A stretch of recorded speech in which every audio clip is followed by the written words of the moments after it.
Good evening, everyone. Welcome to the 4th annual Easthampton International Overdose Awareness Vigil. We're so pleased to see you, so grateful that you're here, grateful for all the providers who have shown up to let you know about resources that are available in the community, resources for recovery, for wellness, for harm reduction, and for grief. This year, the theme for the International Overdose Awareness is about family and about hope. We're not going to talk to you about recovery. We hope people find it. We're not going to talk to you about policing our way out of this epidemic. What we're here for tonight is to remember the people that we've lost and those of us who love them.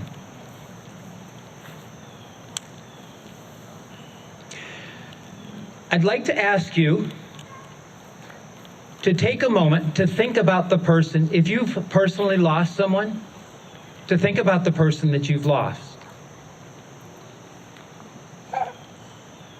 To say their name first to yourself.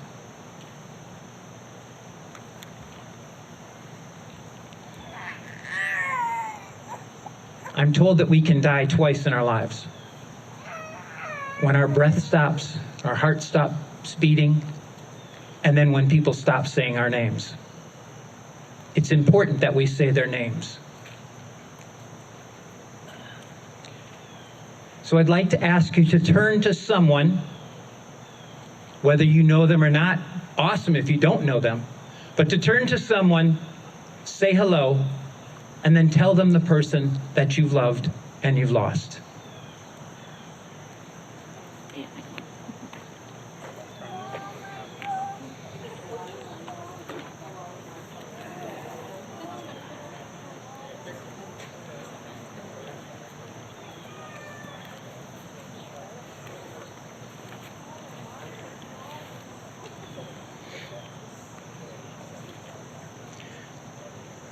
So the person that you've lost, if you knew them as a child, as a toddler, as an infant, do you remember that glint in their eyes? Do you remember the smiles? Do you remember the silly times? Do you remember the difficult times? Do you remember those milestones in their lives? Do you remember the potential? Do you remember the dreams, the aspirations, theirs and yours?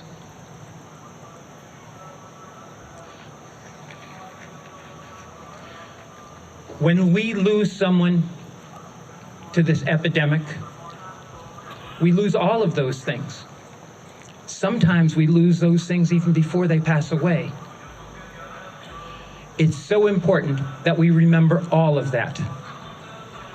Perhaps that we even celebrate that, even after their passing. So what we're here for tonight is to remember these people.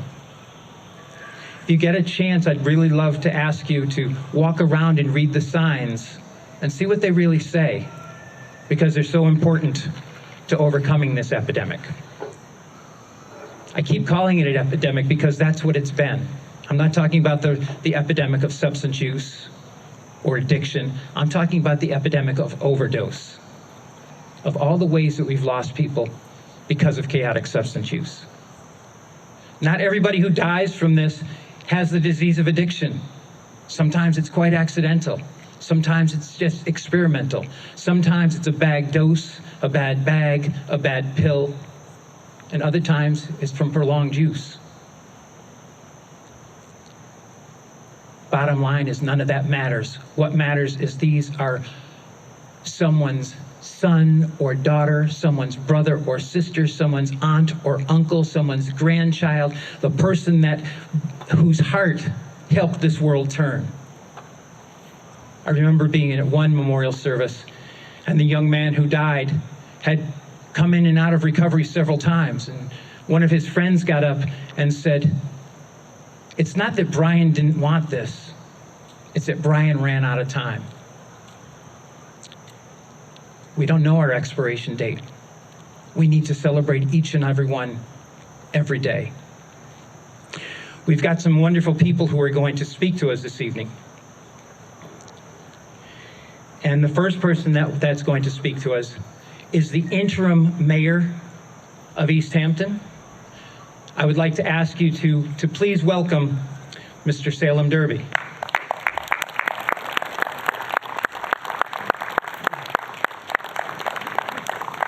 Thank you so much for being here tonight. And I would like to thank all of the great organizations that have come out and the Easthampton Health Department for helping us organize this. Overdose Awareness Day is about remembering the lives of the people that we've lost and those who are struggling, and reminding each other that no one has to face this alone. And Easthampton is here for you. And Easthampton is a place that cares. This community is here for you. I think, like everybody else, this is deeply personal for me. When I was a senior in high school, my best friend went away to Evergreen College in Washington, and he ended up in the wrong place at the wrong time, and he overdosed, and his friends were scared, and they left him. They didn't call for help. They left him. And unfortunately, he passed away. And it was a really powerful moment in my life as an 18-year-old sitting with his family at Helen Hills Chapel in Northampton and seeing his sister, his mom, and his dad grieving over this thing that didn't need to happen. And it inspired me in a lot of ways to live the life that I live, which is I have become a teacher. I teach health and wellness, and I try to teach harm reduction. I teach first aid and CPR, and I teach how to deliver naloxone and Narcan, because I don't want anybody else to have somebody leave them. I don't want somebody to be alone. And that, to me, was such a powerful moment.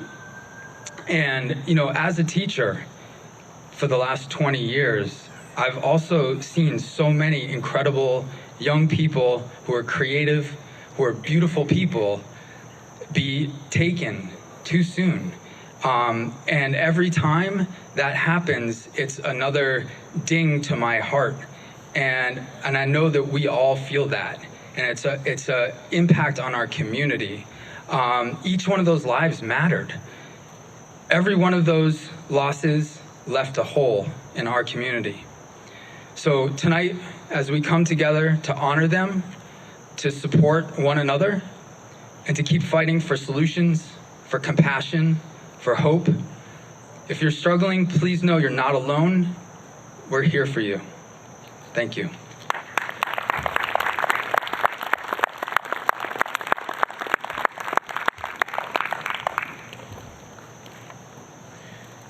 Thank you very much, Salem. Appreciate you greatly. Before we go on, I know I'm going to get in trouble for this, but I'm going to do it anyway. The woman to my left is obviously an ASL interpreter, and she's here for people from the Massachusetts Deaf Recovery Coaches. We have two of them here. If we don't mention the fact that we have deaf recovery coaches, people who are deaf don't get the opportunity to have one. Imagine trying to get this and not being able to hear and or speak. So I'm just so grateful to Karen for all the work she's done to create this. And if you know somebody who's deaf, please reach out to them. So this is applauding. And Karen, would you raise your hand nice and high? Hello. Thank you very much. Our next speaker is a gentleman I've only known a short while, but I did this when we saw him tonight because we only spoke on Zoom, so I wasn't sure I recognized him. He's somebody that I quickly gained a great deal of respect and, if I may say, affection for. Would you please welcome our council member at large, Mr. Brad Riley.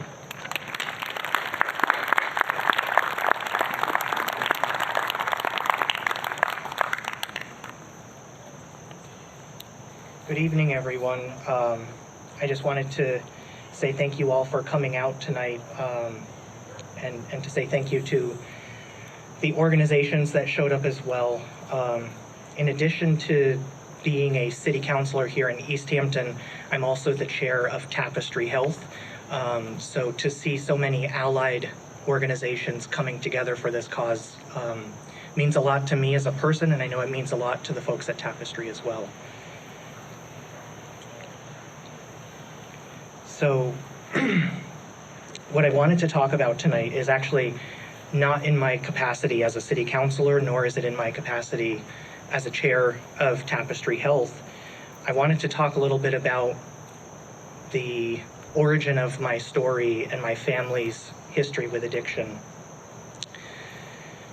So my grandparents, back in the 1950s, moved into a small home with no heat and no electricity, absolutely destitute in poverty. And to cope with the conditions of their lifestyle, my grandfather developed a crippling addiction to alcohol, which led to his untimely death when my father was only 11 years old.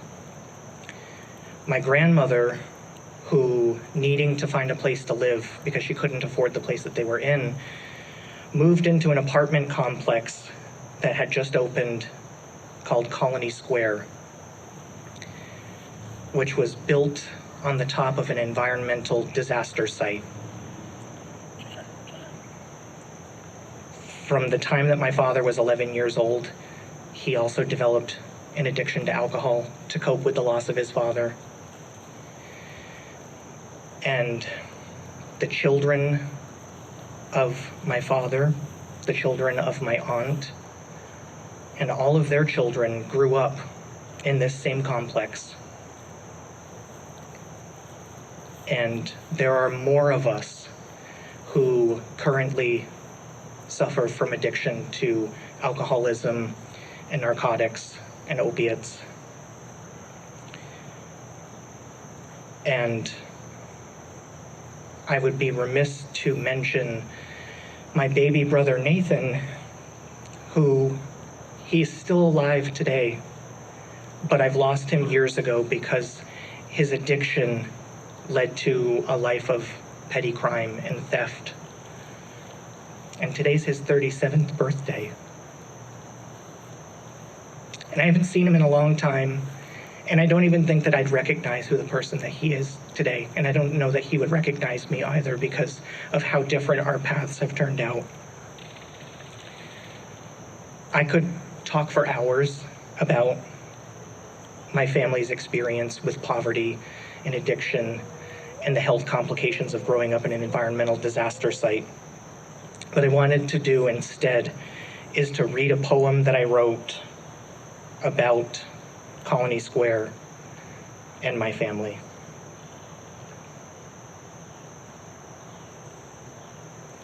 The poem is titled "On the Banks of the Gas Brook."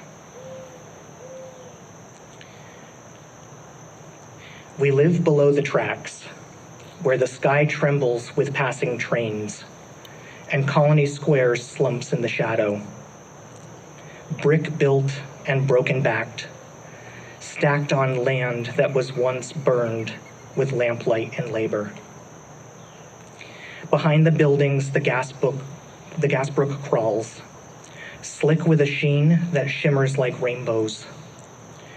Not the hopeful kind that are worth chasing after, but the kind that smell and stick to your hands. On the banks, the plants grow anyway. There are rusted shopping carts and ragged things who are bright but bitter, bearing a fruit that you shouldn't eat. The people in town call us stubborn weeds, but we call it our heritage. My father could never tread water. He fished it instead. Came home with oil-gilled coughs and a car full of dead things. Scales on the seat like ash, and guts in the trunk. the smell of waiting too long. For years, we watched him stare into the current, a man who had crawled out of the bottle, but never learned how to scrub off the glass. He says that he likes the quiet, but we think that the quiet likes him more. And still, the rage stays with him, quiet and coiled, a current just beneath the surface, like a fishing hook that he can't pull loose. You feel it in the way that he slams the car door or in the bend in his rod, the way that he tunes his snare drum, tight, sharp, and on edge. He doesn't talk much now. He sits by the brook alone, still watching the water and still waiting for something to either pull him in or to pull him out. Yes, we were raised on the banks of the gas brook, where disaster blooms in full color and where even the flowers will lie to you. We know better than to trust the sweetness of their smell, and we know better than to expect wealth. Because the banks in our lives hold no money, just rot, just runoff, just things left behind, and all of the things that we've tried to grow anyways. Still, the Gasbrook plants rise, with our petals of addiction and our fruit who are quick to catch fire, with leaves like broken clocks who struggle to keep time. Thank you for making space to let me share that, and I'm just so profoundly humbled to be here with you all. Thank you.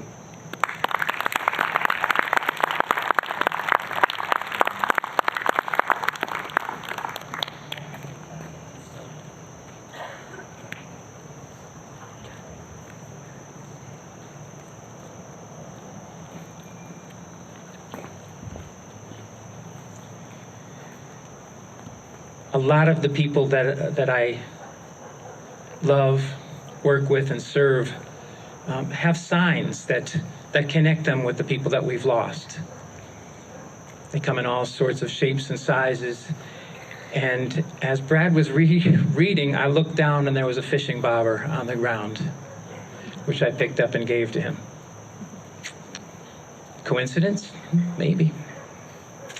Our next speaker, gentleman that I've come to respect a great deal for who he is and what he does. He's a person who fights for us, fights hard, and has had some remarkable success in moving things forward for people in need of services due to mental health and substance use. And so if you would, please help me welcome Senator John Villas.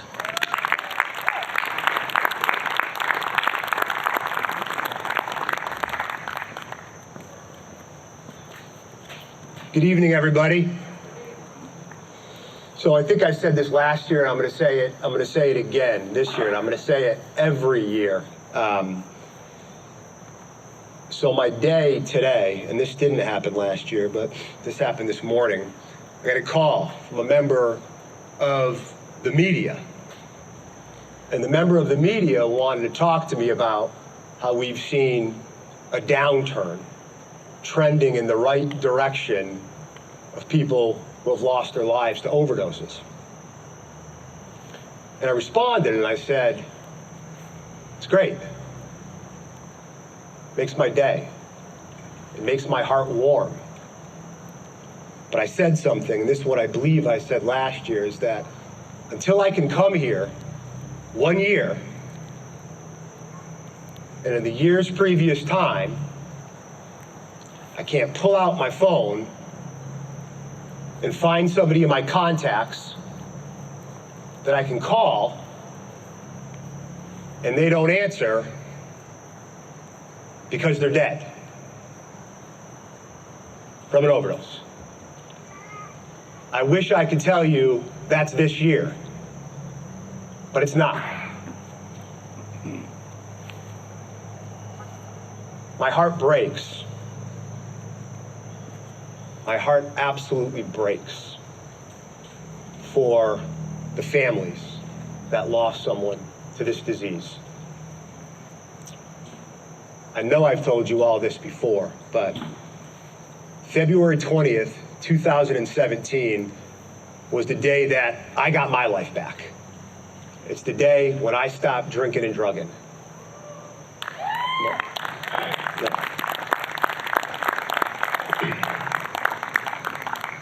And I can say without a shadow of doubt, beyond a shadow of doubt, that if I was still out there running and gunning, you're gonna have a state senator speaking, but it ain't gonna be me. Period. End of story. I'm sick and tired. I gotta be honest with you. I'm sick and tired. This happens to me all the single time. I have the distinct honor and privilege of being the chairman of the Mental Health, Substance Use, and Recovery Committee in Massachusetts. That means that if a policy in this space happens in Massachusetts in some shape, form, or fashion, it crosses my desk. And I see a sign right there that talks about stigma. And to think, in 2025, in America, in Massachusetts, that there are still people out there that for whatever reason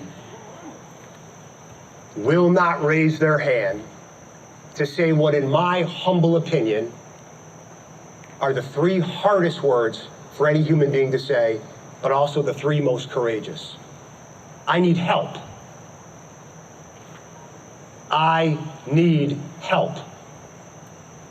I want you to imagine for a second how these numbers might be a little different if folks didn't feel a certain way and express a reservation about saying, I need help. And I'm also going to look at all my providers out there right now. And I'm so thankful. I am eternally grateful for what you do. But I also am kept up at night, quite literally, about another type of stigma that you frequently hear me talking about as well. And to me, this is the stigma that is without a doubt personally responsible for people losing their lives. And it's the stigma that exists out there within the recovery communities. Here's what I mean by that. If I had a dime for every time I was out and about in the 12-step world and the abstinence world, where I heard someone say something along the following: no, you can't do medicine. You can't take methadone. You can't take Suboxone. That's not real treatment. And sometimes those people listen and they go out and they don't make it back because they get off their medicine, they use again, and they die.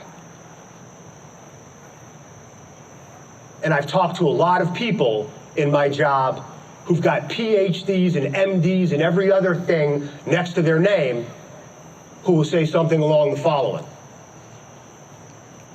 You know, that 12-step stuff, that's voodoo science.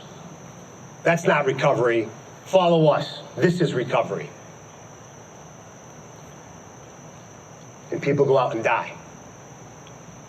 So I ask a question to all my friends that I'm speaking to now and all my friends in the recovery communities: why isn't the definition of recovery whatever works for the individual in question?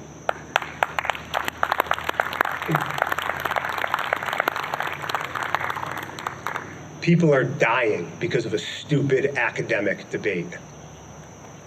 And it drives me crazy. So I'm going to finish with this. I come to you tonight with part of my heart being optimistic. I'm seeing numbers trending here in Massachusetts and in the nation in the right direction. And for that, I am eternally grateful and optimistic. But at the same time, I come to you sad, disconcerted, pessimistic, because at the same time lives are being saved, something else is going on. There's also a war being waged against harm reduction right now. I'm not the smartest guy in the room, but what I can tell you, again, with absolute certainty, is that so many of those lives that have been saved and the reduction in numbers are because of harm reduction. So why in God's name would we roll back some of those programs? Why in God's name would we do that? This is quite literally a fight for our lives. I'm going to say something that I think should go without saying.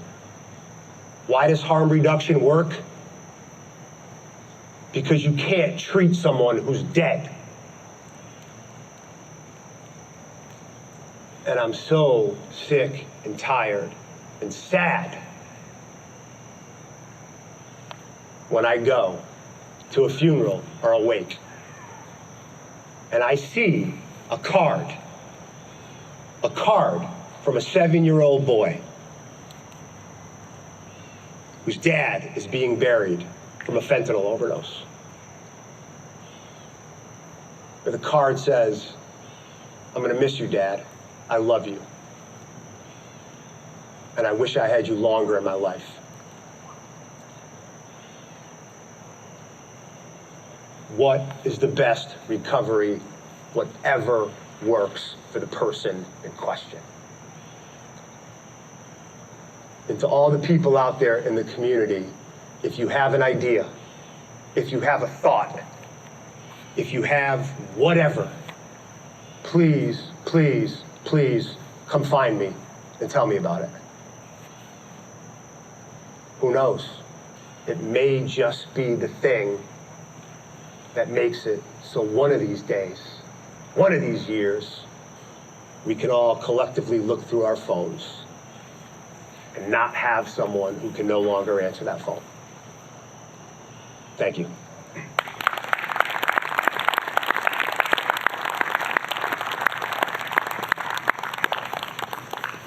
Thank you, Senator. Appreciate you greatly. So Senator Velez mentioned that numbers are going in the right direction. And recently the numbers for 2024 came out, told us how many people we've lost. And real quickly, I want to turn to my friend, colleague, Lauren, who is the coordinator for Hampshire Hope, holds all those secret numbers. Lauren, how many people did we lose to overdose in Easthampton in 2024? Two. That's way down. That's like 22% less than the year before.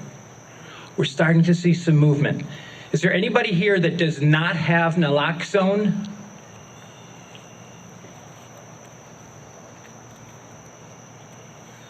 Everybody here has naloxone, is that right? It's the first year we've done that everybody had it. That's awesome, moving in the right direction. But still, there's people we've lost that are lost forever. I want to introduce you to somebody who I've heard part of her story and her son's story, and I'm so very touched by their story, and I'm so very touched by Wendy. So please, if you would, welcome Wendy.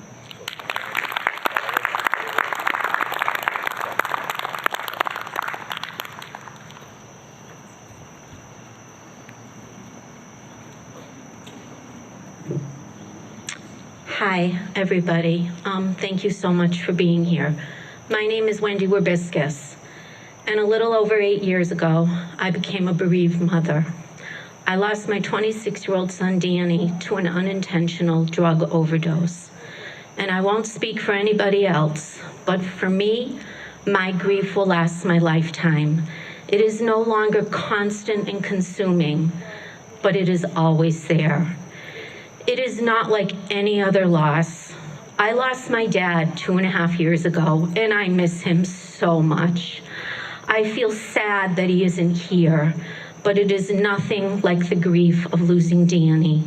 My dad lived for 85 years. He was blessed in so many ways. He had a loving wife for over 60 years. He had 3 children who adored him, 6 grandchildren that worshiped their Pepe, and great-grandchildren too. It was so hard to lose my dad, but he lived his life fully and did so much more than my son Danny ever had the chance. Seeing Danny's friends over the past years, it's so wonderful, and it's a punch in the gut. When I hear that one just got engaged, one just had their first baby, or bought their first home, it can literally stop me in my tracks.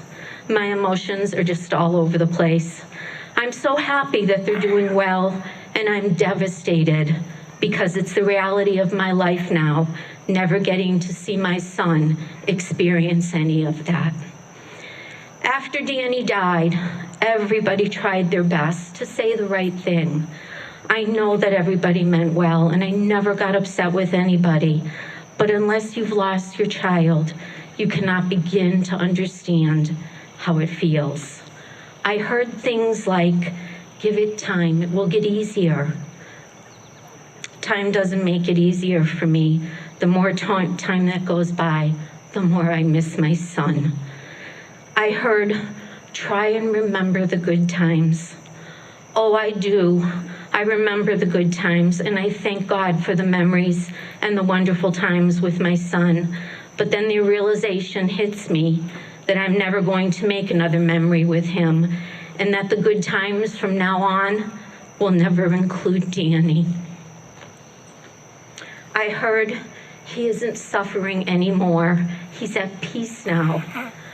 It's true, and I'm so grateful that Danny isn't suffering. But when he was alive, even with the suffering, there was still so much hope that he could find his way to a life in recovery. That hope no longer exists. I heard, he will always be with you in spirit. Yes, and I am a true believer that our loved ones' spirits come to us and watch over us, but it's not the same. I have felt Danny's spirit with me often since his passing, but it isn't the same as him being here with me. I don't want just his spirit. I want my son. I heard, thank God you have another child. Yes, and I do thank God for our daughter. But even if I had 10 other children, it would not change or lessen the grief and the pain of losing Danny. No one but Danny can fill that void that is there and that always will be. Grief is messy. It's complicated. And if your child died from drugs, there's usually trauma involved that may even lead to PTSD. I have lived through my son's active addiction, and I've lived through his death. Danny's addiction took a lot from me. Sometimes every ounce of energy that I had. It made me feel helpless. It made me angry. It made me very afraid all the time. I was so afraid that I would lose him, and many times it made me feel like strangling him from how frustrated I would get. Danny's substance use disorder made me crazy. Watching your child in active addiction is brutal. I didn't believe that there was anything worse. Boy, was I wrong. Then Danny died. It brought me to my knees. I couldn't breathe.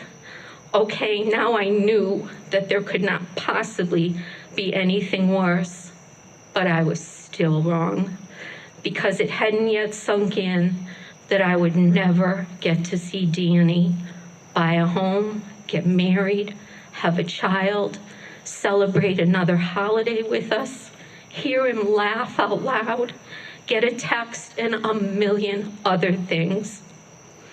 I wrote a poem about living with grief, and for me, it really sums it all up. The first year was such a blur, full of disbelief. I was in such shock. Could this be grief? The second year, and the shock wore thin. That's when I realized how much pain I was in. The third year was hard. I was up and then down. I now knew how grief worked. It sure didn't mess around. Just when I thought it was easing up a little bit, something would trigger a memory and I'd just about lose it. By the fourth and the fifth year, I had learned this. It's the way that I would live now because my grief would always exist. Now, 8 years after Danny's death, my wish, my hope is that Danny will never be forgotten. Now I know that I nor his family will never forget him. I'm talking about our friends, Danny's friends, acquaintances that know that Danny died. Please say his name. Don't ever be afraid to bring him up in conversation. Please share a memory with me. Nothing makes my heart feel lighter than when one of his friends reaches out to me in a message, letting me know that they are missing Danny. Knowing that he is being thought of brings me to tears, but it also now makes me smile. Hearing a story about Danny, one I didn't know, or even one I've heard many, many times, it makes my day. I will never stop talking about my son. I will share my beautiful memories and the broken dreams, and I will do so until I'm with him again. If you are a parent here that has lost your child, then I'm sure you can relate to at least some of what I have said. And if you are blessed without truly knowing what this kind of grief feels like, then I hope I was able to shed just a little bit of light on a mother's grief. And my hope is that you will never, ever understand. Tonight, I will light a candle for my son, Danny, and I will remember him and the countless others that have died from the impacts of drug and overdose deaths. Thank you very much.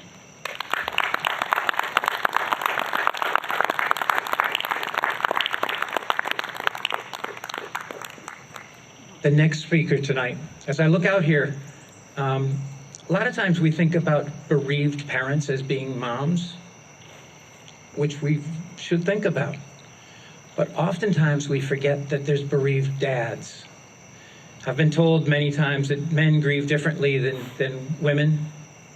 Maybe it's true, maybe it's not, but what I do know is that men grieve too. I'm really grateful that there's support for bereaved people. One of those supports is an organization called The Sun Will Rise, and we're really grateful to have the chairperson, coordinator, facilitator, I don't know what your title is, Dave, but also a dad and a man I call friend. Would you please welcome Dave?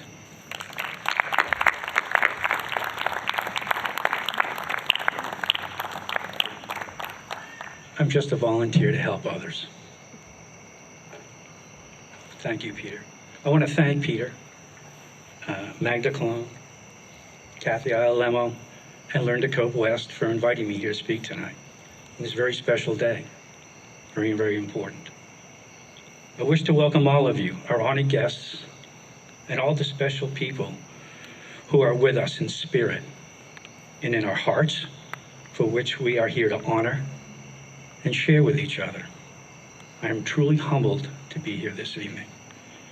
And I would like to digress for a second and just say, Ed, his son DeWitt, Jim, his son Adam, John, his son Eric, Rob, his son Matthew, and John, his son Devin. I'm sorry, Mike, my apologies, his son Devin, with the men's group. As we honor our loved ones, my goal today is simple. My goal is for everyone here to know that you are not alone. Whether you've lost a loved one have someone, or are yourself in addiction.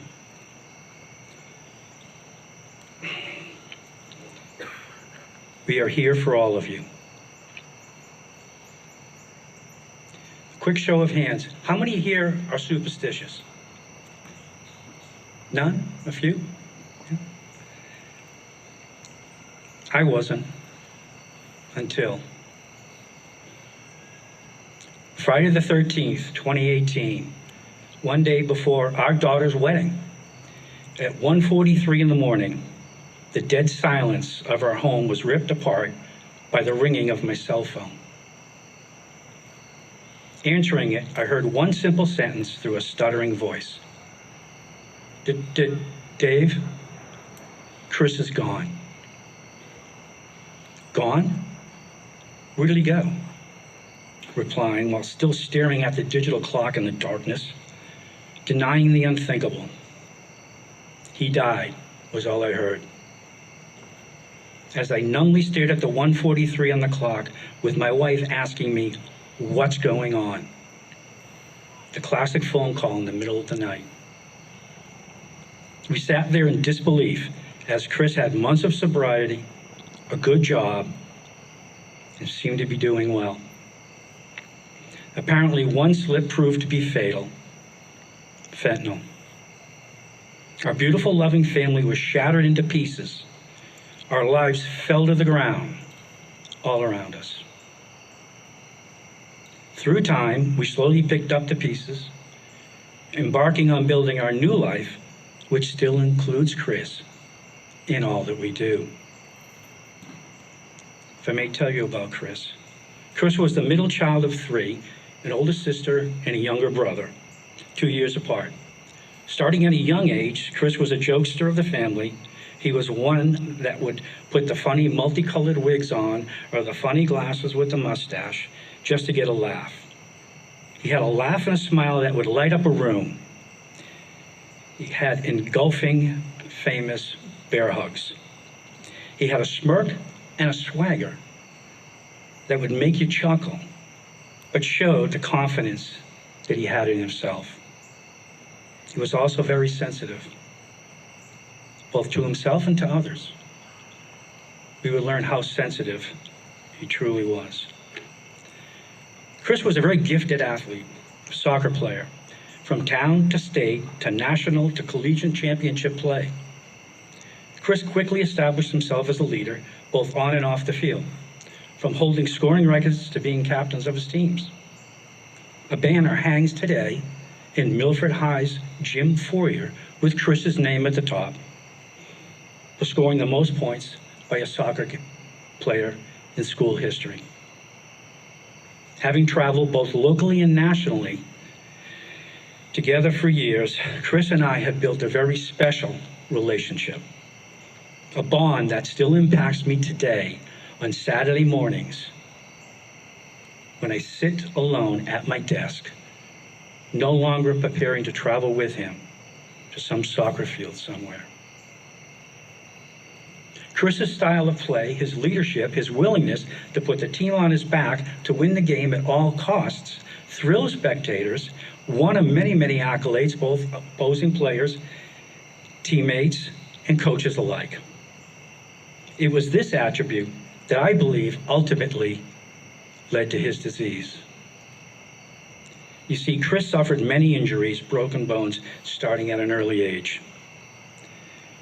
It got to the point where we took Chris to specialists and had tests run because we couldn't figure it out. They all came back normal and they just said, he's just one of those kids.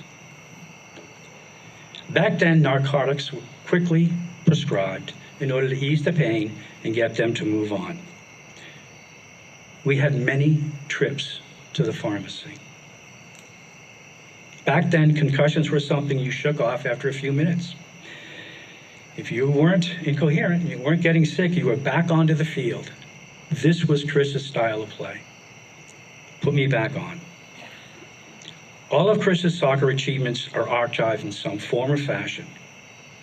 But what we are most proud of is what you cannot read in any news article or written form.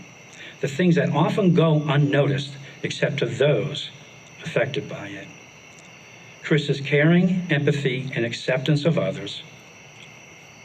Though we knew Chris had a big heart and accepted others as they are, from bringing home stray kittens, playing with his younger relatives, enjoying family time, to bringing home friends that needed a safe time-out space. There was more than one. Always taking the side of those less fortunate. It wasn't until Chris died that we heard the stories about him as a caring friend and classmate. In high school, at lunch, instead of sitting with the in crowd of the other athletes, Chris would often sit with those that were not in the in crowd. He would walk down the hall talking and hanging out with non-athletes. He believed everyone had value, often encouraging those trying to better themselves, giving compliments to those who felt lost or out of place. One story told to us about Chris at the wake, we heard many, was from a girl who said that back in high school, she dropped her books in the hall and this guy just stopped and helped her. Chris and her quickly became friends. She told us she struggled to lose weight. Chris would often encourage and compliment her, telling her how great she was looking, and they would eat lunch together. She told us that he kept her moving forward to keep going towards her goals. She said she will never forget how Chris made her feel. She will never forget Chris. The great poet Maya Angelou said, "I've learned that people will forget what you said. People may forget what you did, but people will never forget how you made them feel." Chris started to show the world his caring side when he became one of Milford's first peer conflict resolution mentors. He was one of the select few to help his peers resolve conflicts and disagreements in peaceful and constructive ways. His attitude, this attribute, continued while living in rehab, where he would often be promoted to mentor to help others starting out on their road to recovery. I remember once, he took this responsibility very seriously. I remember once how devastated he felt when somebody he had mentored left rehab on their own. Several days later, died on Christmas Eve. Chris was active in the sober community in Portland, Maine, where he lived. He would tell us about the wonderful people he met, the meetings he would attend, and how proud he was of his work helping others on their road to recovery. It is often said that the elder passes down wisdom to the young. I will offer that I am proof that the opposite is also true. While traveling Chris's recovery road with him as best I could, I have met the most wonderful, caring, loving, honest people in my life. I have made lifelong friends from this tragedy. With Chris's death and the pain of losing a child, I vowed to honor Chris and to help others in their time of need, just as he did. To this, our family helped found and start up the Chris's Corner Resource Recovery Center in our town of Milford. We created the Christopher William Swindell Foundation to help individuals and families dealing with recovery, abuse, and bereavement, a sibling support group, a men's group, facilitating various peer grief supports and one-on-one peer grief ally bereavement support. People ask me why I do what I do. My answer is if I'm going to feel this much pain, I'm going to make something positive out of it. I'm going to give back. I want to show those who have suffered the death of someone special by substance use that there are people out there willing to sit and listen to others' pain and emotions without judgment. A peer that has been there, is still there, and is still standing. If you're here today unsure of how you can continue, let me be the reminder that you too can also stand one day. I remind myself often of a quote that I attribute to Steven Tyler of Aerosmith, which says, "Remember, the light at the end of someone else's tunnel could be you." I remind myself to be someone's light at the end of their tunnel, just like Chris was the light for others before his light went out. Chris, today, is my guiding light. In closing, we're here today to remember and honor each one of our loved ones. We will not judge them by the finite period in their lives. They are and will always be in our hearts, our minds, and our very souls. Today could very well bring sadness and tears, but I hope today brings a smile to your face and a lightness to your heart when you reflect on the good memories of your loved one.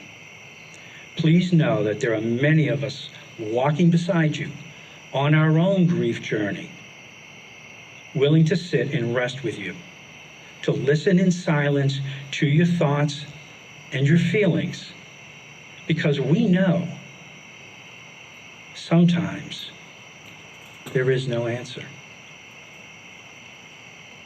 On your way home tonight, please remember that your loved one is past, your loved one lives on in you and in all of us here today and every day as we honor them, tell their stories, and we say their names. Most important, please remember this: there is a caring person holding a lantern of light at the end of your tunnel. And always remember, you are not alone. Thank you.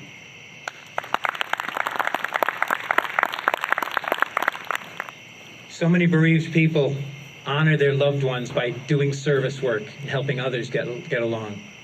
I want to introduce you to coordinator for the DART program through Hampshire Hope, who offers her work to her loved one. Please welcome Kathy.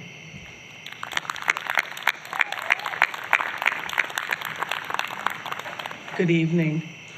My name is Kathy Coutinho, and I'm a mother of a child who died from an overdose. I'm going to read you a poem adapted by SEK, Welcome to the Tribe. Sorry that you're with us. Do not turn away from me. I am not jinxed. It is not contagious, and my presence is no danger to you or yours. Do not judge me. This did not happen because I caused it, deserved it, or failed to stop it. I do not know why this has happened, and neither do you. Do not tell me that you should have tried harder. You have no idea of the struggle. Do not judge my child. He was more than a label addict can ever tell you. He was smart. He was funny. He was handsome. He was a loyal friend. He was the light of my life. He was needed. He was loved. He is missed by many. It is you. If all you see is addict, you did not know my son. Do not pity me. I struggled along with my child, and I struggle still. Grief is the price of losing something precious and irreplaceable. Do not pity my child. He struggled, but he also lived. He was the bold and daring from the time he could walk, and he loved an adventure. He helped everyone he knew, and sometimes those he didn't know. He helped others even when he was unable to help himself. I have had numerous people tell me the impact he had on their life. The world is a better place because he was in it. Do not question me. I did the best I could do to help my child. We tried many different approaches. If you have not lived it, you can never understand the intensity of my efforts, just as I still struggle to understand the depth of his. Do not blame me. If you have not lived through this, you are not qualified to tell me why my child became an addict. why he continued to return to the drugs, or why he could not quit. I was there for him every step of the way, his biggest supporter, and I cannot answer these questions. My son lived this struggle, and he could not answer them. Do not tell me you understand. There are very few people in my life who can say that they understand his struggle or mine. His struggle ended the night he died. Mine did not. Be grateful you do not have to understand. Do not think that you are more loving parent or loved stronger. I loved my son with all my heart, and he loved me just as strongly. Love and addiction are not connected. You would have to live our struggle to ever understand the love and the effort that were involved. Do not congratulate yourself or your family as being better than me or mine. If you or your family have avoided the demon of addiction, I'm happy for you. But do not fool yourself. You are lucky. Addiction can happen to anyone, anywhere, anytime. It is found in broken homes and happy ones. It is found in the ghetto and in palaces. It victimizes the smart, the ignorant, the strong, the weak, the brave, and the timid.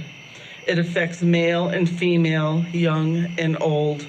It affects all races. Addiction chooses its victims blindly and from all walks of life. I am the mother of a child who died from an overdose.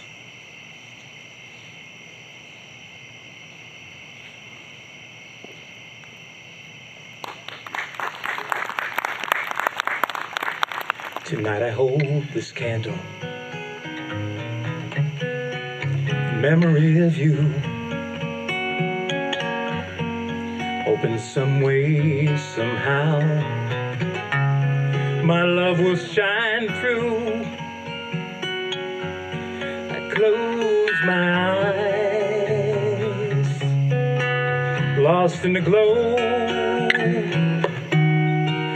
There are so many things I want you to know. This candle says I love you. This candle says I miss you. This candle is saying I remember you. When I'm holding it towards heaven, it feels like you are near.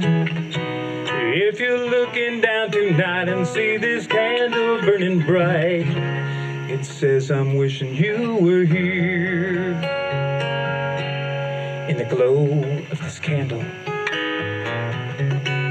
I can almost see your smile. It carries me away for a little while to another time, to another place. All I'm getting pain is your beautiful face. This candle says I love you. This candle says I miss you. This candle is saying I remember you. When I'm holding it towards heaven, it feels like you are near. If you're looking down tonight and see this candle burning bright, it says I'm wishing you were here.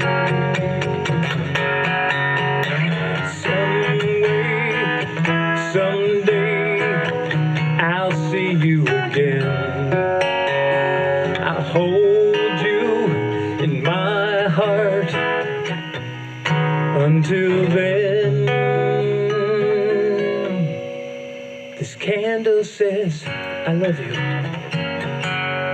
This candle says I miss you. This candle is saying I remember you. towards heaven. It feels like you are near.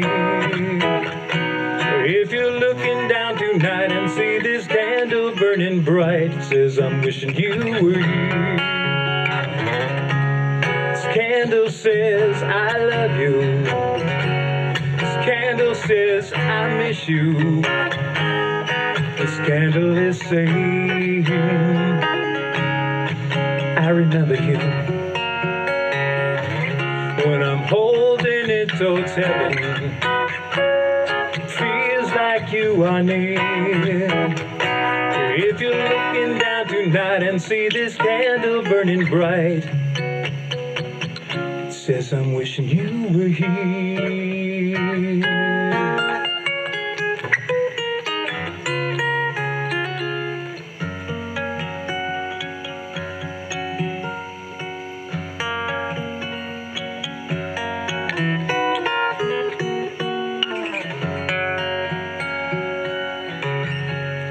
On the count of 3, I'd like to ask you to raise the name of the person that you lost or the person that you're afraid to lose at the top of your lungs. 1, 2, 3.